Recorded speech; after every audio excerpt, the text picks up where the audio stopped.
Poliisi enyuridde omulambo gwa Isaac Okera abadde omuyizi ku Yunivasite y'e Kyambogo ng'ono yatwaliddwa amazzi mu nnamutiko w'enkuba eyafudde mu Kampala olunaku olw'eggulo.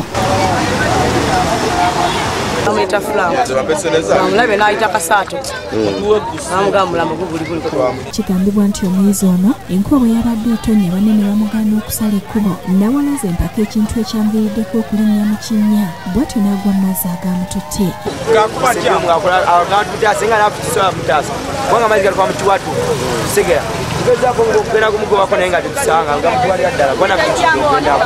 Embeera yabadde nzibu mu luguudo lwa Northern Bypass era ng'ebidduka bingi byakwamidde mu luguudo. Abantu batandise okumunoonya kyokka n'ababula n'oluvannyuma ne bakwira poliisi y'e Kawempe eyaluddewo okutuuka. Gavumenti tefaayo ku ssente zino ezitalina accountability eza KCCA naye poliisi yennyini etwala ekitundu kino naye bwetafuna weeriira tefaayo olw'ensonga abantu balabye omulambo ssaawa 12 n'ekitundu ez'okumakya ez'essaawa 2.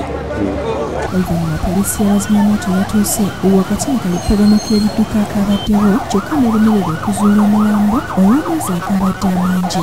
Enkya ya leero poliisi ekomyewo omuyigo ne guddamu buto okutuusa lw'abazudde omulambo guno mu mwala bwayise okumpi n'oluguudo lwa Northern Bypass.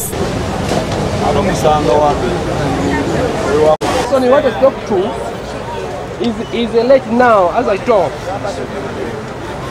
So it is unfortunate. So it happened yesterday and when it was raining. Abamu ku bantu abakolera okumpi n'omwala guno bavunidde eky'ekitongole kya KCCA okulemererwa okutindira obulungi omwala guno wamu n'okugussaako ebyuma. Kyensaba Mukama Katonda atukwatire ku Jennifer atukolera omwala abantu baffe bangi abafiiriddemu. Omwala guno okuva lwe baakukola guguddemu abantu bangi olw'ensonga nti tegwateekebwako lukomera, tegugogolwa, amazzi tegatambula, baagulekaawo tegulina ngeri ki abantu bangi baguddemu. Olunaku olw'eggulo enkuba yatonye mu kibuga n'esanyalaza emirimu ng'amayumba agasinga saako ebizimbe mu Kampala byayingiddemu amazzi.